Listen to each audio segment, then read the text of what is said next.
Welcome back, everyone, to another episode of Talking Smack. It has been a while. We appreciate you checking us out. We appreciate anyone who checked out our last upload, the Oh Shit Moments. That was a fun little side quest that we did where we were trying to make a YouTube video, but it turned into just an episode because we wanted to get that audio out there. We wanted to get that content out there. And it was just a fun thing that Beppo and I did. And joining me this week is Alex. Alex, welcome back. Well, hello. It's been quite a while. It has been a turn or two, or three in this case. Yes, I am caught up in the perpetual loop. I was talking with my significant other, and I referred to, oh yeah, we got that during the Super Bowl when things began of everything delayed forever. She had to remind me that was actually 19 months ago, not March of this year. Yeah, everything delayed forever has been a while, and it's made everything seem so much longer. We appreciate anyone coming back. We took a 3-year hiatus because I had a mostly newborn baby. She was about 6 months at the point we stopped recording, and I had just started school, but I am now almost done with school. I have literal days left, and I have another newborn. And so I figured, why not add something to my plate that's going to be vacated by the school thing? So we're trying to bring this thing back. Exactly. It's spinning plates. If you remove one, you got to immediately put another one up there. Otherwise, where's the fun in life? Exactly. So this is going to be a quick episode. One thing I want to do with this rebirth of Talking Smack is I want to condense the episodes, maybe have like 2, maybe 3 big news stories, and then we just get into the meat of the episode. So the first thing we want to talk about is the tragedy of Helena Hutchins.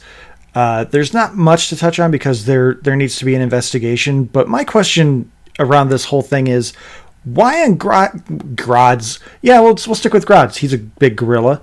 Why on Grodd's green Earth is there still weapons or like decommissioned weapons that Hollywood is using? Why aren't they just using completely fabricated 3D printed weapons that they can just add in special effects post facto or anything like that? Like, I'm not a Hollywood person, so I don't understand the logistics of it, but it just feels like such a weird thing that we're using something with it wasn't live ammunition. When the stories say they're using live ammunition, that just means it is loaded with what they believe to be the prop product. Part of the issue that I think is going on is there seems to be a case of this is an independent production, so it wasn't actually fully sanctioned through a movie studio, and they weren't using union members, so they seem to be sourcing locally, and the person may have been very unexperienced. At least that's what some of the new reporting's coming out from like Variety and other sources. Even so, you'd think they would have followed some basic safety of not having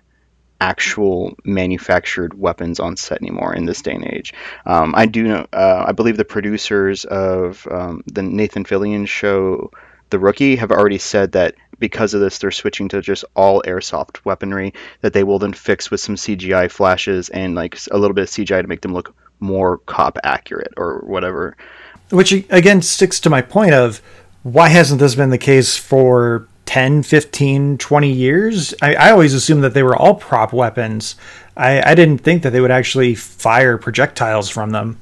I do know in like some of the war movies and stuff like that, when you often see, because they always in war movies, you always see the glowing, all bullets glow. Those are tracer rounds being fired, but they always seem to be fired from like helicopters or fired when they're being fired away from the camera, and it's because it's a war movie. I don't know why they would be doing that for a TV show, or this movie is a Western. I mean, it's just really horrible, and I obviously feel for her family, but it's got to be horrifying to have been on that set when that happened. I'm not going to get into some of the things that are coming out on social media if you want to look that up. It's a movie. Alec Baldwin shouldn't be held responsible, in my opinion, for this, unless the investigation shows that he swapped it out, the Prestige style or something like that, where he intentionally meant to harm someone. I don't think any of the grief coming at him right now is warranted, because right now, again, unless something hinky happens with the investigation, the whole thing just it's such a horrible situation. And I can't believe that in 2021 a Hollywood movie or even some kind of independent movie is using a legitimate weapon that can fire projectiles. It's just strange to me. Yeah, I mean, it's going to be probably months before it all shakes out, and wherever the blame will lie, will lie. But I was just shocked that it happened, and it's a terrible instance.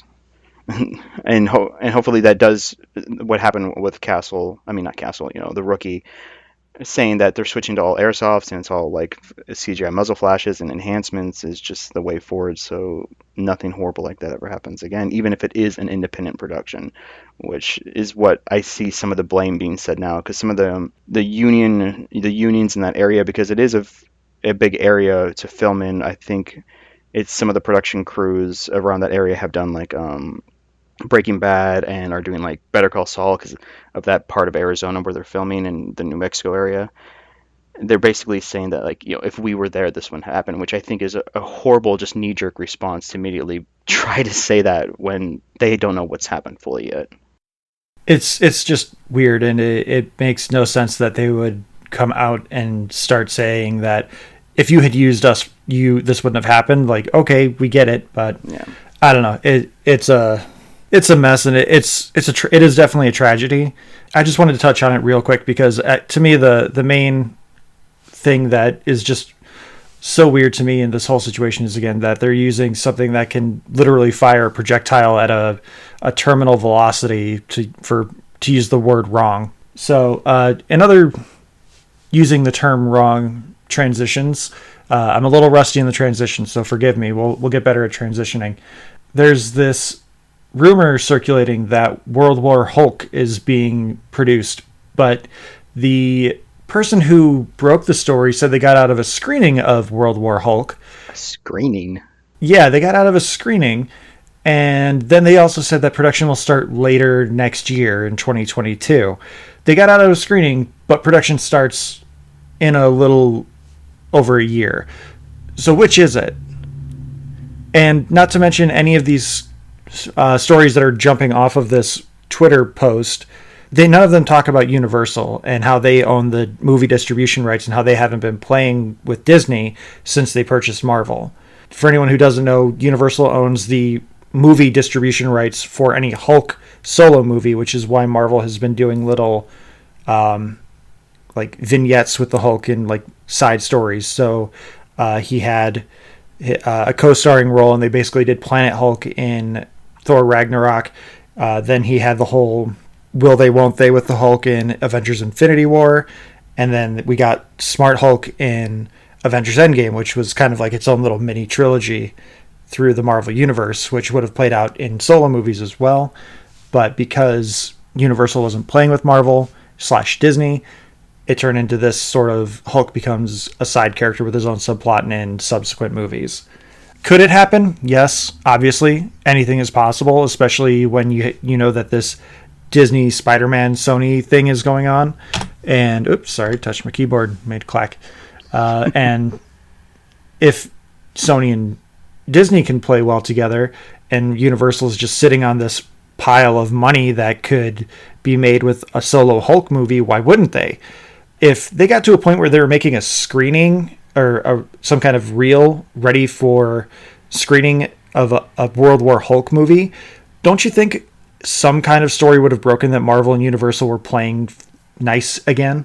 You would think, but then I question what the heck is this screening? What is it? A bunch of storyboards? Did somebody like scan and the World War Hulk run and then do a digital run and say, like, we could make this? Kevin Feige's sitting up there. He knows what World War Hulk is. He doesn't need to convince anyone to do a screening of it. Unless it's some directors pitching to him what they would do with it. But again, why are they doing a quote unquote screening? Yeah. So what is this that is happening? And that's not even to get into the whole idea that whoever this poster is that says they got out of this screening, they would have had to have signed a non-disclosure agreement, and they immediately broke that. Yeah. And Disney's going to come after them with everything they have, and that person probably doesn't have much. Probably not. So it just reeks of someone looking for attention and trying to get some kind of base for some clickbait bullshit. Yeah, they're gonna, if for some reason 3 years down the line Marvel does suddenly announce, they'll be like, we broke it in 2020. Yeah, we got the production dates wrong. Mm-hmm. Yeah, no, I don't care. It's fake. All right, so the two big things that happened this week, we had Dune release, and we had, to pretty big fanfare, I would say, the Uncharted trailer. So we're going to start with the Uncharted trailer. I don't really have a lot to say about it because I've played the first game. I really enjoy it. I think the characterization is really fun. Where the game gets boring, for lack of a better word for me, is that I feel like the enemies need to be tougher, but they need to be fewer as well.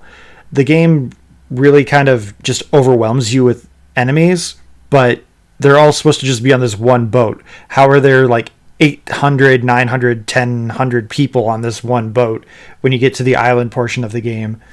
And then it looks like it's kind of amalgamating a bunch of the Uncharted stuff, because the end of the trailer, we see I believe it's Uncharted 3 has the cover where Nathan's hanging out of the back of the plane on the cargo stuff that's like, and he like leapfrogs into it. Admittedly, as a bad gamer, I have not played Uncharted 2, 3, or 4 or any spin-offs because I get so bored at the start of Uncharted 2 where you have to start with stealth missions, and I am terrible at stealth missions.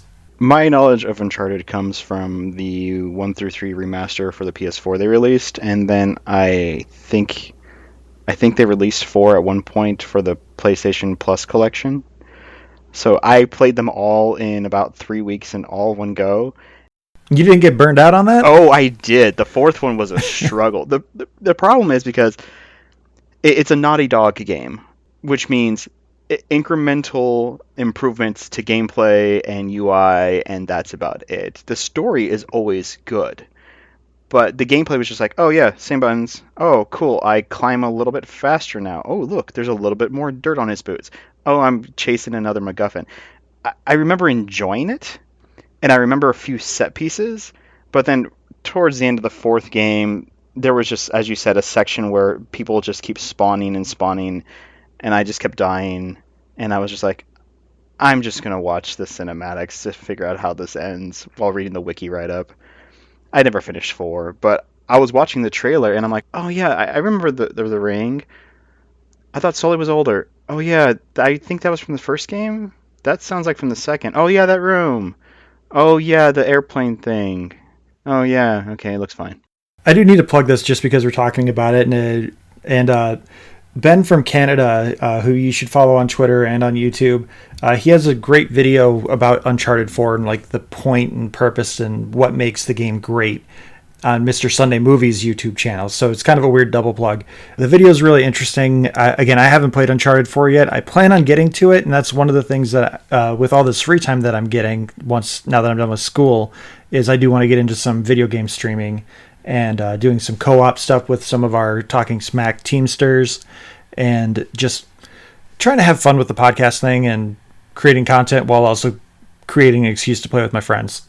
So the actual trailer with Uncharted, it feels just a little bit off. And I was talking with my buddy Marcos about it, and if this had been called any other movie, if it was Tom Holland and his crazy wacky adventure to the tropics, this movie would probably be like, oh, this looks so much fun. But because it says it's Uncharted, it just feels a little off. It feels like at least Tom Holland's just doing a cosplay, and like Mark Wahlberg showed up. Showing our age here. Yeah. And Mark Wahlberg just kind of showed up and was like, oh, what are we doing? Okay, yeah, I'll be here. I'll do something. The part that bothers me about it is that, again, showing our age. Do you remember the Matthew McConaughey movie Sahara from like 12 years ago?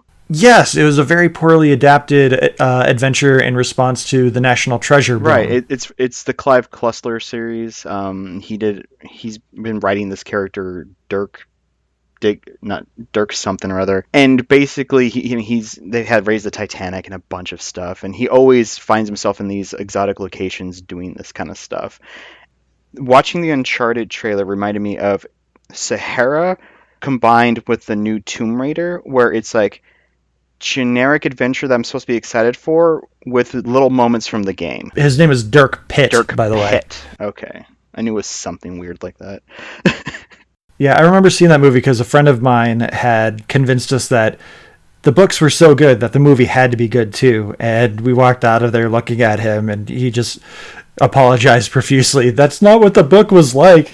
No, actually, watching the movie, I was like, this isn't that good, but it's not bad. What is the actual book like? Because the author got really angry and sued them. And Oh, so I'm like, wow. okay, what's the book like? So I read the book, and then I read like Raise the Titanic and like 5 or 6 of his other books, and they're basically video game things. The main character is going to be amazing and solve all the issues and fight off 3,000 bad guys, and whatever happens, happens. But that's how I felt watching the trailer. I'm like, this doesn't evoke enough emotion for me to go, oh wow, this is something new. Like I understand that the end part where they're falling out of the airplane is from the third game. It's like a quick time cutscene. Watching that, I felt like they were on a soundstage, and I all I could think of was if Wahlberg was replaced with Tom Cruise, they would literally be out the back of an airplane filming this, and I would actually be excited. Because it felt so safe, and then the breaking of physics by you're in a plane that's flying, but somehow you get enough momentum to be leaping up this thing. There was no really wow that made me feel danger or excitement. I just felt like, okay, this is going to be an interesting little diversion, probably going to make enough money to warrant a sequel, and okay. And it'll gain the moniker of the most successful or best adapted video game movie ever. Yeah. And okay, good job. Take that from Resident Evil that comes out next month. Way to make that low bar a little bit higher. Congrats, your IMDb score is 6.6. You win the game. I think the only thing I really want out of that movie is something good for Nolan North. Whether it's him showing up as Sam Drake or whatever Nathan's real name is, or he shows up as the villain. I don't really know or care what it is. I just want Nolan North to get a little bit of screen time in there, not just a cameo. It would be nice for them to acknowledge it. And the funny thing is, I think he's probably now the age he could probably pull off Sully. That's true, and he's a voice actor, so he's got some range. Hopefully everyone hates us after that Uncharted reaction, or thoughts. It's not really a reaction. For me, there wasn't a whole lot to react to. It's like, oh, that's something. No, let's really make them hate us. Let's talk about my feelings of the Cowboy Bebop teaser they released last week. No, I don't have that on the agenda, so we'll have to bump that maybe to next week. I'm sorry. Darn. Okay. Trying to keep it a little short here. Or if you want to script it out, maybe we can try and turn it into a YouTube video. Nice. So from one desert to another, Dune. Ooh, that was a smooth transition. I just thought of it after I took my drink of water, so I'm going to leave that one in. It's going to be a fun edit on that one. Spoilers, we're just going to dive right into talking about Dune, and because this is a dense movie and lore that this movie does not care to kind of spoon feed you. It's kind of like the first episode of Game of Thrones, where they just go right into, these are your players, this is the story, we're going. So I had no prior knowledge to this property at all going into this movie. And so if you want to give us a little bit of a backstory or a history to Dune, I'll let you take the reins here for a moment. Oh, this is just terrible. My experiences with Dune is reading let me see, it goes Dune, something else, and I think the third one is God Emperor. I remember reading it as a teenager because my friend was obsessed with Lord of the Rings and Dune. He said, you have to read these books, and I went, okay. And I read like the first 3 chapters of Lord of the Rings, and I chucked it, and I eventually went back to read it, to then focus on Dune. And all I remember is how dense it is and not understanding anything. All I knew was it was a great story. So Dune is basically the story of a bunch of this far-flung into the future where like basically AI technology is banned, but they have the ability to space travel, and it's still a very nobility-driven society, and they really don't like the Atreides family. Atreides? I forget how they pronounce it. Atreides. Yeah, Atreides. The problem is the way they keep pronouncing the movies. I kept thinking they were pronouncing traitors. Like, this is a group of traitors. And that bothered me because everybody was whisper talking it. This is going to date me as well. Our buddies at No on 15, on the No on 15 all cast, they're gonna love this shout out. The way they were yelling it reminded me of the movie Robot Jocks when they were all yelling, Achilles! Achilles! Achilles! Okay, now I can't unremember that. Thank you. The first book is basically the story of the Emperor wants the family gone. And what better way than to send them to the spice planet Dune and tell them, hey, listen, you deal with this, take it over, and basically just sets them up. But there's way more than that because there's like six other families involved with it. There's six other families involved with it. The Bene Gesserit are involved with it. Basically, everybody wants Leto and his family wiped out because he's a nice person. That's what it comes down to. He's a nice person. He needs to go because too many people like him, too many people like his family, and so they set up to wipe him out. But by doing so, they unintentionally begin fulfilling the prophecy of the Bene Gesserit. But the Bene Gesserit are also mad because that prophecy is not supposed to be fulfilled for one more generation of children. That's roughly the story of Dune. Backtracking just a quick moment here, because in the movie, at least, the planet that they're referring to as Dune is called Arrakis, I believe. I think so. So is it just kind of like a local name where the inhabitants call it Arrakis, but everyone else in the Empire calls it Dune? Or because there's only like one quick moment of where Stellan Skarsgård does his weird hover thing, where like it's weirdly obscured. So I thought like maybe he had weird robot legs that just made him super tall, and he's like, my Dune, and I was like, oh, okay. Roll credits, right. I guess. Yes, the planet is called Arrakis, and Oscar Isaac's family is called House Atreides. So that's what everybody calls it. It is Arrakis. I just call it Dune because I haven't read the books in forever. And I think 5 years ago I rewatched the David Lynch movie, and then 2 years ago I rewatched the sci-fi terrible miniseries. But I'm not super involved with it, and I haven't read all the additional. There's like 9 trilogies now that they've released since he's passed away and stopped writing them. That his son and I forget who, they continue to write Dune books.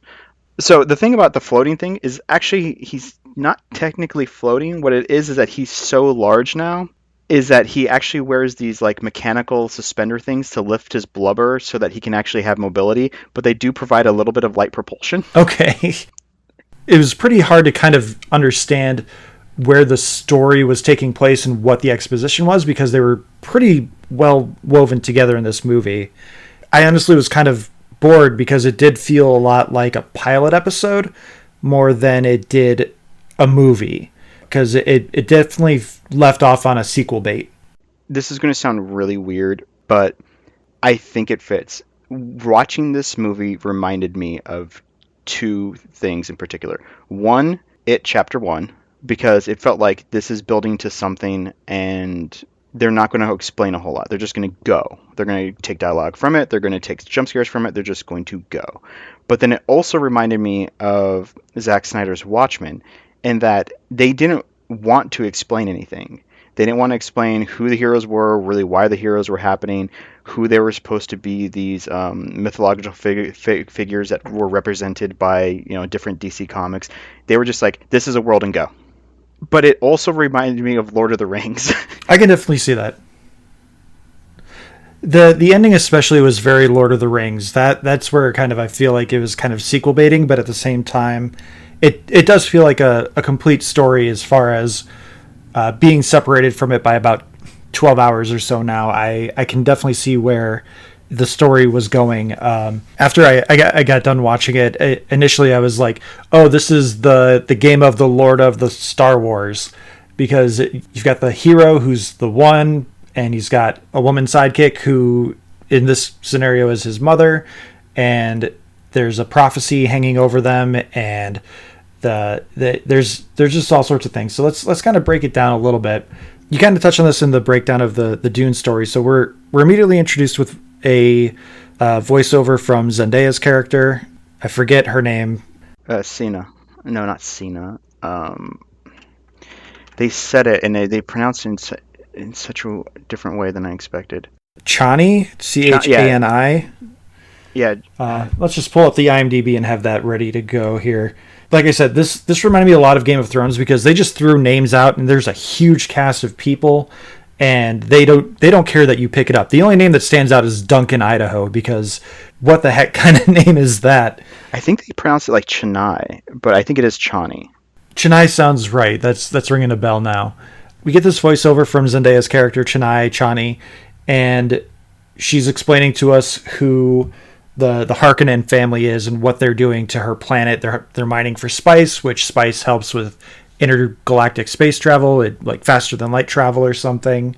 The Harkonnens haven't been able to pacify the Iraqians, the Fremen, that's what they're called, and the people with the blue eyes.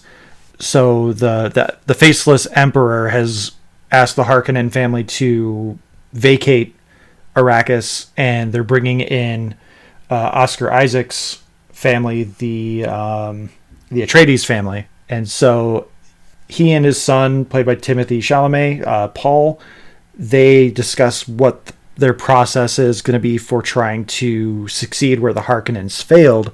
And he says, I'm going to be nice to them, essentially, and we're going to form an alliance, and we're going to work together, and we're going to honor each other. And that basically, as you said in your breakdown of the Dune franchise, or at least the first Dune story, is kind of where the Emperor was afraid of what the Atreides house could do, because they are, for lack of a better word, benevolent. People love them, and they treat people fairly. There's also, they kind of throw away one section with Duncan Idaho where the Emperor's guards arrive, this like 3 legions or however many legions they said there were, where he talks about how, oh yeah, House Atreides also has legions of soldiers that are just as good. I mean, that's also true, but so much of it, I feel like, especially the beginning portion, is show don't tell, which I actually appreciated.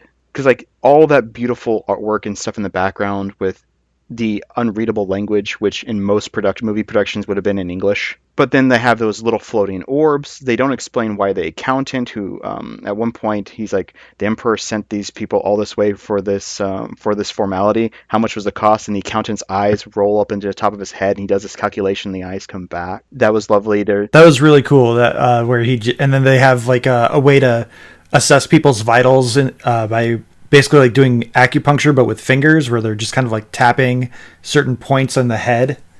They can just kind of tell how they're doing. They're like, oh, his heart's strong. He's great. Yeah, he'll be fine.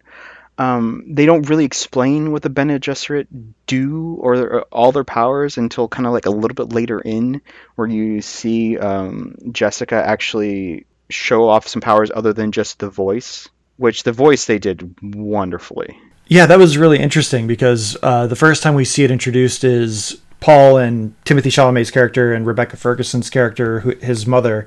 They're having breakfast, and he's like, may I have some water? And she says, use the voice.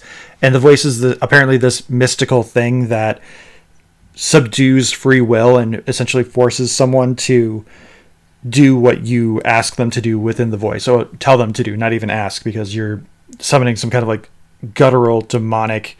it's kind of like the brown noise in South Park, where it just triggers something, and these people just completely lose their sense of free will and do whatever is told of them. The Bene Gesserit get very interesting later on in the story once they actually start telling what their full motivations are, because they are throughout like all the books. Because this one, they briefly touch on it. I forget the main Bene Gesserit's her name, but she and Jessica are briefly talking, and she's like, and she even says, which I think is just great, they don't explain it, they just state it. You were told to have a daughter and you chose to have a son.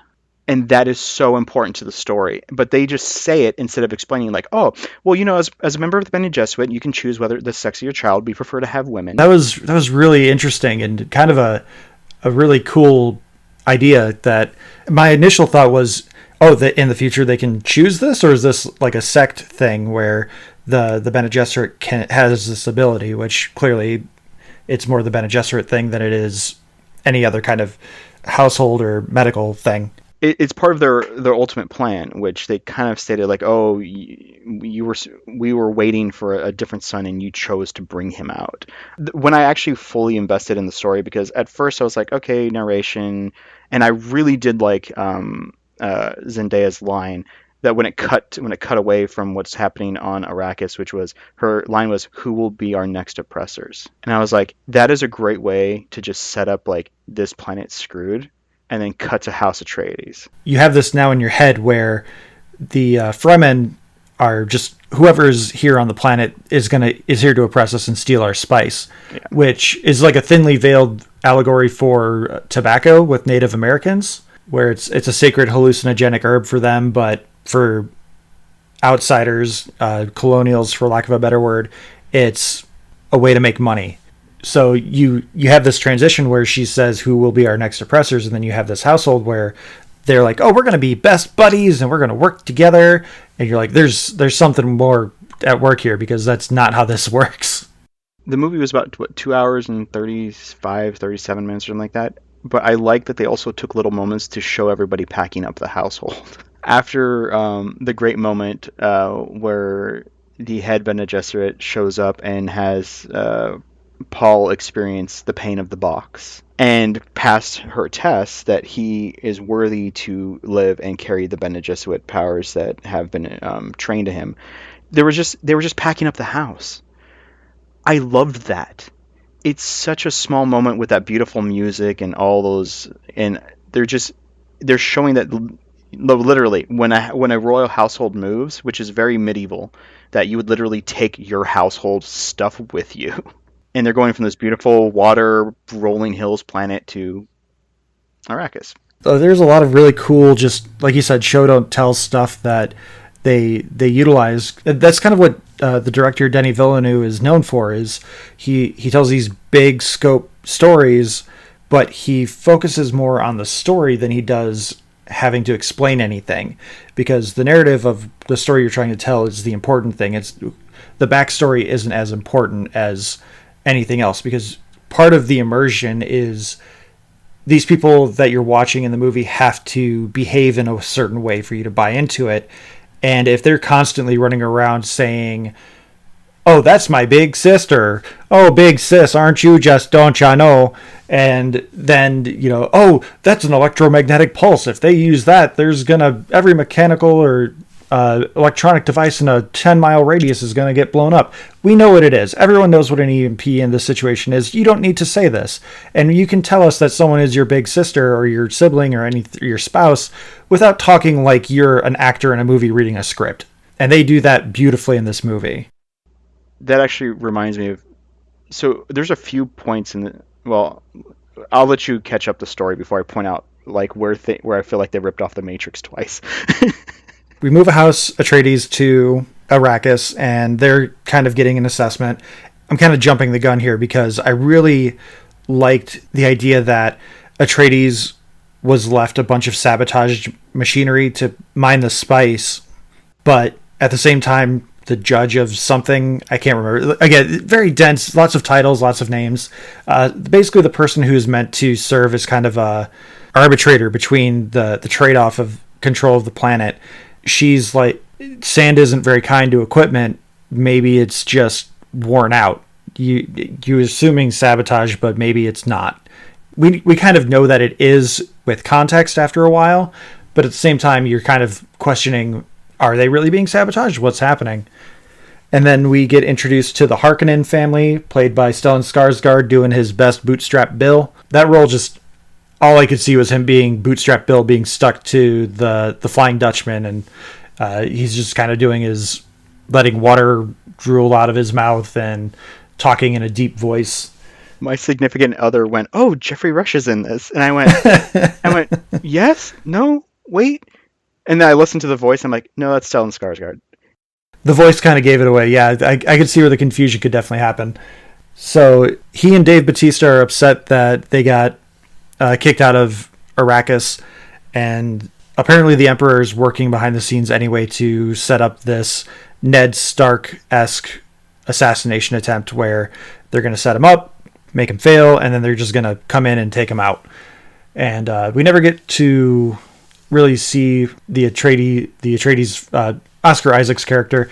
We never see him actually be like, well, no, we saw him get betrayed. He got betrayed by the family doctor, but the family doctor has his own plans as well. So there's some intrigue there. Like, what's happening? He's been betrayed, but he's also given a chance to kind of be redeemed. So it's interesting. The Paul stuff is obviously the main focus of the story, and it's all about setting him up to be the head of House Atreides and all that. He has powers, which is kind of, I guess, the powers of the One or the Bene Gesserit. The powers that he's being bestowed upon, which they kind of alluded to with the whole, like, you chose to have a son, you chose too early or something like that, is basically the Bene Gesserit have been intermingling for millennia with the households. And as they intermingle to basically strengthen the bloodline, they do so by, and they only mention this like offhandedly once with Oscar Isaac saying like, I should have made you my wife. And then someone else saying, oh, kill the concubine. Because that's what she is. She's actually, he never took a wife. He took her as a concubine and loved her fully. Because why you can because they allow nobility to have concubines, and you can recognize the children if you want. But what it is supposed to happen is you're supposed to actually have a wife. The reason for the wife is strong political ties, and then you have like official children with her. That's what is supposed to happen. But the Bene Gesserit, by having concubines and choosing these marriages and choosing like, okay, listen, we need to strengthen our bloodlines. That's how they keep increasing their power and like using the voice and their other skills that hopefully part 2 will show if they ever film that. But also they're trying to make blood so potent and strong that when the Bene Gesserit choose to have the male heir, that this male will be able to see through time and be able to give them even better decision making. So right now they're just kind of playing this game where they're making their deals and they're choosing to keep their power but also kind of keep the emperor happy. But they want this male child when they choose to have a male child, when they choose the person who will do it, so that person can see with their powers to make the decisions that strengthen them forever. The problem is Jessica had Paul on her own accord instead of having a woman, and instead of having a woman like she was supposed to. So that is what his powers are. He's seeing possibilities, but he doesn't know he's seeing possibilities. Because like the beginning, he saw Duncan Idaho die, but he died in a different spot than eventually happens later in the movie. Yeah, there's a couple of things that still kind of leave questions, because he sees Duncan Idaho again in a formation with the Fremen. I don't know if that's just supposed to have been a memory, or if they're going to pull he has a twin brother kind of thing, and just call me Duncan, it'll be fine. No spoilers, man. Thank you. You're coming into this blind. You need to wait the 3 to 4 years before they finally make the movie. I do hope that they do make a sequel, because they already threw, at least Denis Villeneuve threw his chips in saying Dune Part 1. So unless this becomes a History of the World Part 1 kind of thing. That was so bold. And I'm looking at that going, ooh, please let there be a part 2. Yeah, I was hoping that it'd be kind of an It thing, because at the end of the first It movie, it does say It Part 1. So you know that they're trying to get a sequel made, and then they greenlit the sequel like the next week or something like that. So the giant sandworm, how did you feel about him? It. So the book that I had for my Dune book was like the cheesy mid-'80s cover where it just kind of looked like this stupid worm, and then like the person's like super small. So I was like, okay, I'm seeing things move. But when they finally did the reveal and they kind of made it be able to filter sand, like krill from like a whale shark, it was that kind of like texture and movement of the mouth. I was all for it. I thought they did well. But the problem that I had was that scene where they finally reveal it. With that scene, in my opinion, is they are doing it to only show 2 things. One, Leto is a good person. He doesn't care about the spice. He wants to save his people. And 2, Paul can start getting some of his spice sickness. I felt so weird with that scene because there didn't seem to be like urgency or need.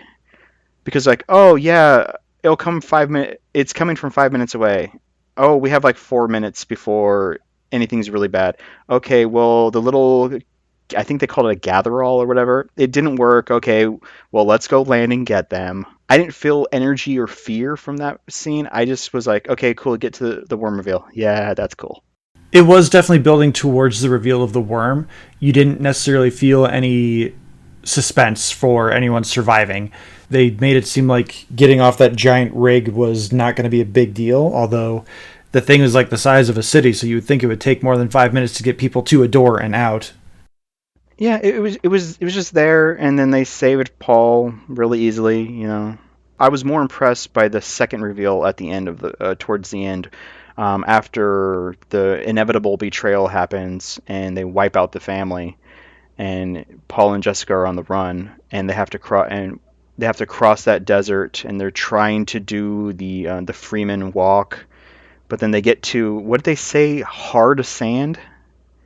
Drum sand, I Drum believe. sand. Yeah, they get to drum sand, which I was like, Which okay, they I never don't. explained that in the movie either. My wife looked over at me. She's like, "Drum sand. Have we heard that before? What is drum sand?"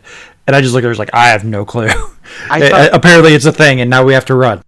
yeah, I thought originally like he stepped on it and then he stepped again and it's that hollow sound. I was like, okay, apparently there's the door there because he knows to head there because he said this is where Duncan Idaho was living. But then they took off running. I thought that reveal of that moment was actually much more dramatic, and they should have had that same reverence and as with the first reveal as this one, because then you see the full body and it draws itself up and it begins to focus upon them, and you can tell that it seems to be making a decision of like, I know that's a rocky outcrop, but I want to kill whatever's on it. I'm really interested in the sequel since you're not spoiling anything for me, which again, thank you. When it does kind of reach its full arc and it's just looking down at Paul and Rebecca Ferguson, Jessica, that's her character name. It starts like making a thumping noise at them, like because the whole point of the sandworm is that it's drawn to rhythmic thumping, which seems weird because people can walk without rhythm. So, but they make this whole thing that the Fremen have to do like these weird like side lunges and then they do a leg sweep, but they do never do it in rhythm. And like you could just take like two little pitter pat steps. You can take a big step. You do a little pitter pat and a big step, then a big step and then a little pitter pat, and you just break it up. And like that's not rhythm. And so I just thought that was weird. But I mean, it's your universe. It's your rules. You do what you got to do.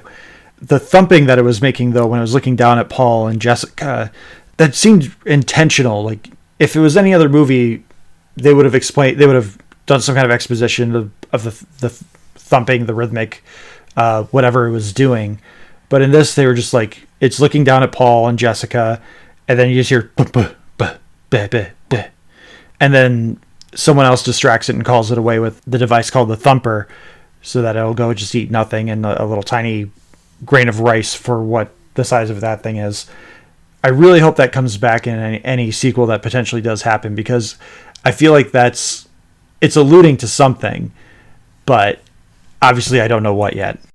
Yeah, I'm still not confident if like that thumping was supposed to be was it Jameis set off his thumper, or that was supposed to be something else, because that it was very rhythmic, but I swear it was like, that seems very dark to begin with, just the cinematography, but I swear the sound seemed to be rhythmically coming from the pulsing of like the bristles or whatever. Like it seemed to be coming from within the creature, and then it got called away. I watched this on HBO Max, so we because we have a newborn and everything, we're not going to the movie theater to risk really bad germ spreading. So we were watching it, and we watch it with captions because we have two other little ones that are noisy, so we want to be able to at least know what's being said if we're not catching all the dialogue. In that moment where it's looking down at them, it says sandworm thumping Oh, it does. Okay.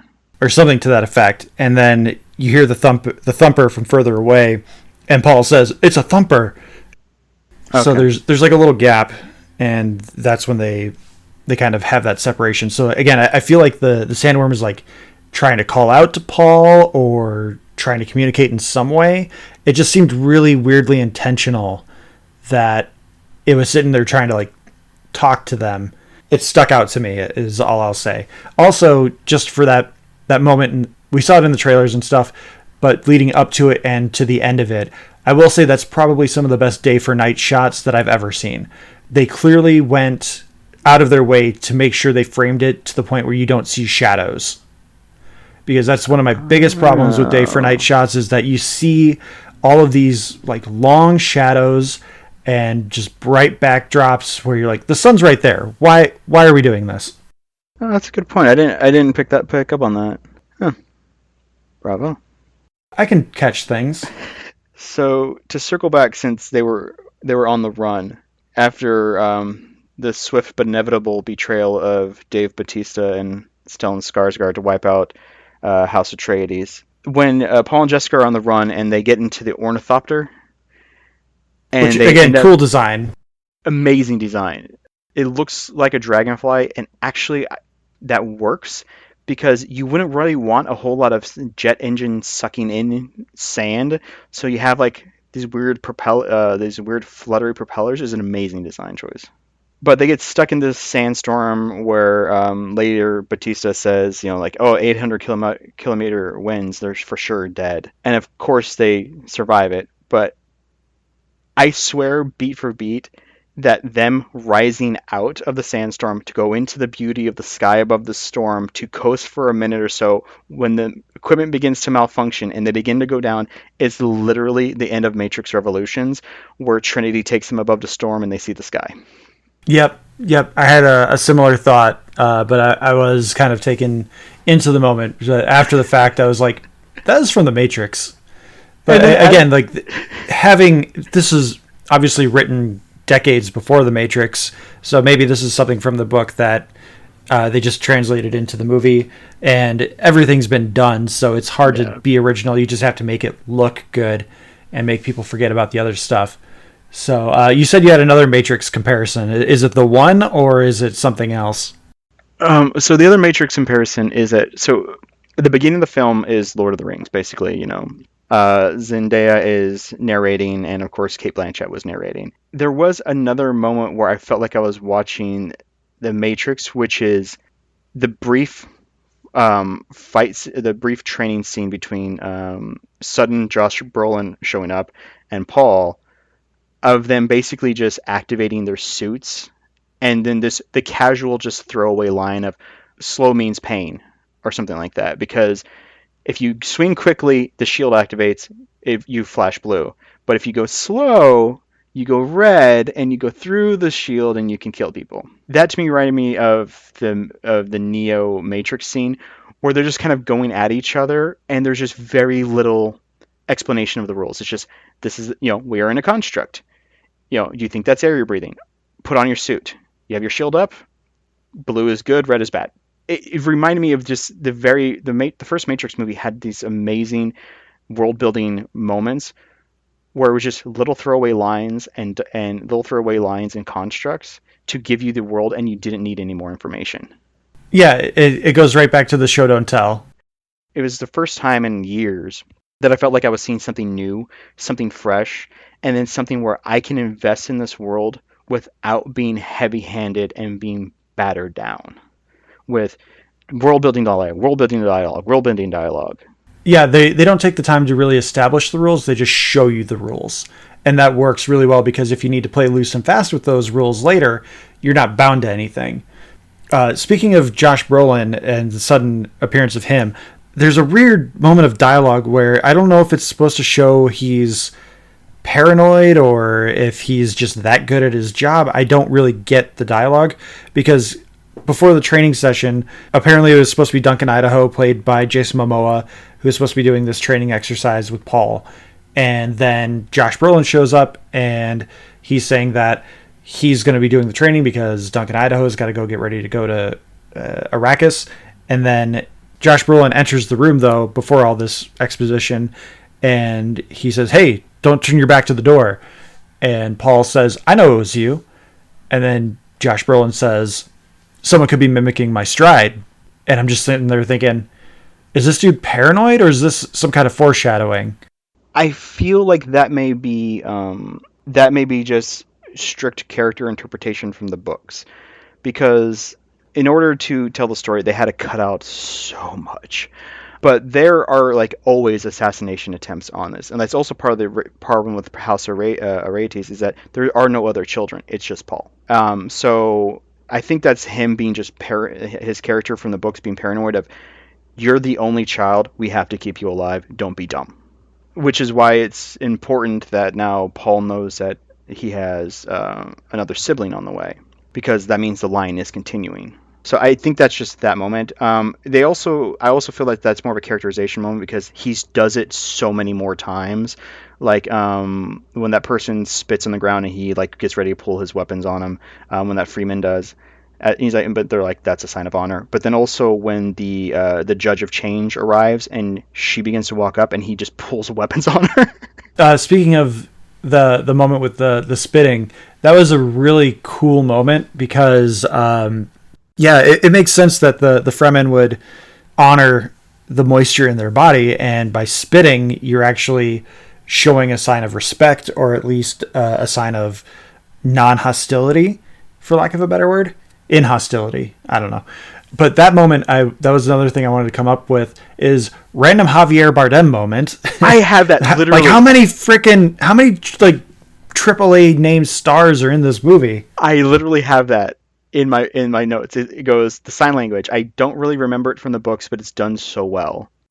The sign language is something I wanted to talk about too. That was really cool. And then the next note literally is sudden Javier Bardem. It's kind of jarring because you don't quite recognize him because most of his head is concealed. You just see his face and it's got a goatee, and he doesn't have his really bad bowl cut from Old Country for No Old Men. So you're just like, who is this? Is that who I think it is? And he's kind of doing like this odd slack jawed thing, almost like his character from Skyfall. Yeah, it's a weird combination of a lot of things. Yeah, it's like this kind of weird. It's not really weird, but like his jaw seems slightly offset the wrong way, and he has his head tilt, and I'm like, that's him, right? Yeah, that's him. Yeah, I didn't fully know that it was him until the second time we see him, which is closer to the end of the movie. Mm-hmm. But then I was like, oh yeah, that's Javier Bardem. But back to your point about the sign language, that was a really cool thing where it's so subtle, but they make a really strong point of putting that in like just a little off center of the shot that you're drawn to looking at the hands. Mm-hmm. Yeah, there's once or twice where they did a close up of it, but I really liked where she was interviewing Jessica was interviewing somebody to be lady of the house, and you just see her hand kind of flick, and then they put the scroll at the bottom of her saying something, what it says to the guard. And it's really cool because it does just enough to draw you to like why everything's very still except for her hand, and then they do some hand close up. But I thought that was really well done. And then it continues to carry as a means of communication and understanding between everybody, between herself and Paul. At least people within the house. Yeah. I guess we won't spoil the entire movie. The ending is very Lord of the Rings. I will say that for as much as they put Zendaya in the advertisements, you pretty much see everything she does in the movie in the advertisements. She is not in this movie for very long. Yeah, you don't. The ending's sudden. It's a sudden ending. She will feature more heavily in the next movie because Chennai is a very important character. But I was kind of surprised by how much they basically just put almost all her lines and scenes in the trailer, and I was wondering as the movie was going on, I'm like, is this a 3-hour movie, 3.5-hour movie? And then she arrives, I'm like, nope, it's like 2.5. But one thing I do want to talk about other than cinematography is beautiful, it's a gorgeous movie to look at, is this is the most Hans Zimmer score I've ever heard in my life. Was it Hans Zimmer that did the score? Yes. Yeah, lots of bombs. Yes, it is credited solely to him. The part where I realized it was really him being him to the absolute maximum, so much that I believe that he is parodying himself, is the chorus. The judge gets stabbed immediately. Oh! Something happens towards the end where Paul makes a decision. Chorus kicks in. I almost feel like he was parodying himself of like, okay, this is a nice quiet moment. I've mixed in some like different cultures, some different aesthetics to the music, but jam that Latin chorus in there as much as possible. All right, so I'm looking through his IMDb and I'm not seeing it here. Let's take a look. Maybe they just haven't updated it yet. Dune. According to my Spotify, 2021. It's him. Composer Hans Zimmer. IMDb, you're letting me down. Orchestrated, conducted, and produced by Hans Zimmer. From beginning, had hoped to reunite with Zimmer based on their shared passion for the novel. There you go. With this, I think I'm really interested to see the 1980s David Lynch movie, but at the same time, I really don't want to have to go back to it. But I really want to know like how it compares and what story elements were dropped and added in particular. But I've seen that YouTube video where they do a side by side comparison, and that shield effect that they did that is just like that blocky mirror look. It just, I immediately went, I'm good. I don't have to watch this. Wait, he did, wasn't it? David Fincher did do the first Dune movie, didn't he? I thought he did. That sounds right. David Lynch. David Lynch. That's right. David Lynch. Oh man, we've been saying the wrong thing for a while. You can edit that all in post. Nope. Stay in. Make it really tacky. Here, I'll give you one Lynch and just add that every time. Lynch. Oh man. Okay, but this part's staying in so people know what the hell's happening. Oh damn. It's David Lynch. I need to rewatch it. It is on HBO Max. I need to rewatch Fincher's, Lynch's, because I haven't watched. It's been years. I think maybe 5-6 years. If you thought this one was dense, they actually tell the entire book. Oof. And they include like some of the houses that they cut out to make this a very much A to B. Like, oh, it's the Emperor and Stellan Skarsgård against them. There's like a bunch of other stuff in there. It's only 2 hours and 17 minutes in that one. Mm-hmm. And this one covers what, like maybe a third of the book, 2/3 of the original novel? It's right about halfway. Like, it's pretty close to halfway. Which is why I get he does 1 and 2. If he does part 2, I imagine it'll probably be about 20-30 minutes longer than this one, just because there is just all this stuff that happens. A bit of time passes by, a bunch of cool stuff happens. It gets really into the weirdness of what Paul's experiencing as the One and how he embraces the One that Jessica decided for him to be.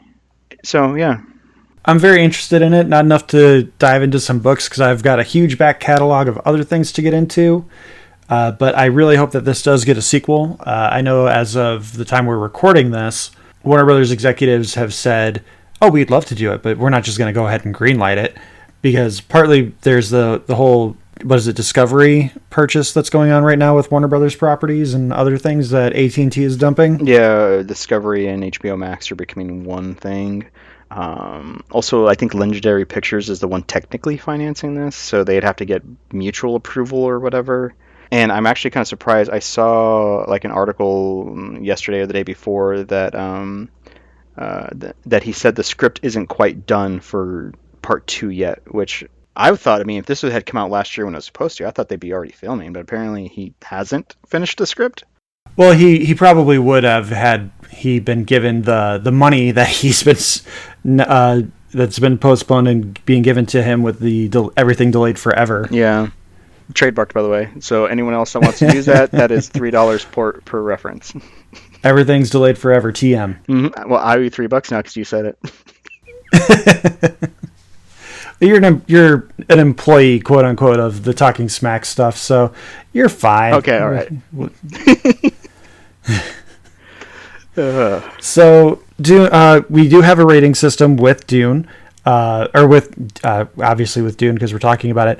But with the Talking Smack brand, we have must see or pass. So with it, there's no real in between on the internet. It's either the best thing ever or the worst thing ever. So it's either a must see or don't bother. With me, I would say my initial thoughts on it would have been a pass, but as I've thought about it more and more over the last 12 plus hours, I would say that it's definitely a must see. I think the cinematography is really cool. The colors didn't really pop for me, but again, that could have been because I wasn't seeing it on a big screen on the theater. I was watching it in my basement. I have a 4K HD TV, so I didn't feel like the reds and the grays and of the sand really popped with like the blues and everything. The colors just didn't look the best to me, but that being said, this movie's probably going to win the Oscar for best cinematography. But it's definitely a must-see. Yeah, to me, it's definitely a must-see. I only have, my memories from childhood and brief rewatches of other stuff to go off of, but it was just enough of the characters and insight and just streamlining to make me understand, to make me remember and also to make me re-love it. I mean, there is some nitpicky stuff of like, sudden Javier Bardem and sudden Josh Brolin and sudden this character, Stellan Skarsgård. Of course, he's in this. I mean, like Dave Bautista, he only got what, like 40 seconds of screen time, but his one long scene with the Baron, I was like, oh, he's actually acting and giving a crap. I haven't seen it, but I heard he did really well in his really brief moment in Blade Runner 2049. Yeah, he was really good in that too. Which, I mean, that's Denis Villeneuve as well. So, I mean, he probably just brings the best out of Dave Bautista. I just love the cinematography. I love much of the music. Their interpretation of the technology from the books is great, and I love just how much it's just like, this is a world that this is lived in. This is the tech. Don't ask questions. Like the random floating, the floating orbs that follow them around for them to have daylight in their basically their castle. They didn't explain how that works. It's there. I think that was fine. Like, as long as you show us what it's doing, like, that's fine. I think the only thing that really served as like a detriment to me is in this movie was the fact that there were so many name actors that it kind of pulls you out of the moment every now and then, especially with the Javier Bardem one, where again we're having this big conversation and I'm just like, No Country for Old Men, gonna be Ricky Ricardo. Yeah, that's him.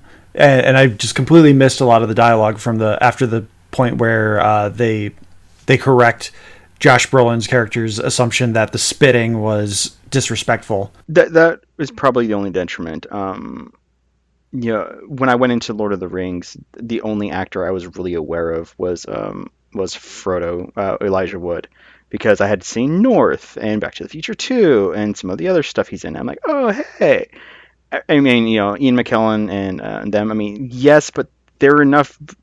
I mean, it's impolite, but basically B-level actors that I'm not immediately drawn to the baggage that comes with their characters. Like Jason Momoa. Like a Patrick Wilson. Yes. Or like Jason Momoa. To me, I'm so stuck on his Aquaman from the first cut of Justice League. My man! Then I'm like, but he worked as Duncan Idaho. The more he was on screen, the more he actually emoted and used his natural charisma instead of like his surfer boy charisma. I actually was like, okay, he's good. I'm digging. I'm accepting it. Yeah, he did downgrade his catchphrase though to my boy. Crap! Now I hear that. But yeah, no, it's a must see. I want part 2. If we get part 2, maybe we'll get Dune Messiah. Maybe we'll get God Emperor. Maybe we'll get the really weird stuff. I do wonder how far they plan on taking it, and I wonder how far Denis Villeneuve would be willing to take it. I know that you had mentioned to me previously that he's interested in doing the next Bond movie, which I'm sure they're going to try and get moving pretty quickly on. Yeah, they need to. The Bond movie is its own thing. Enough of that. Go see Dune. But I mean, go see is pay this $14.99 for 1 month of HBO Max, or create a fake email address and watch it.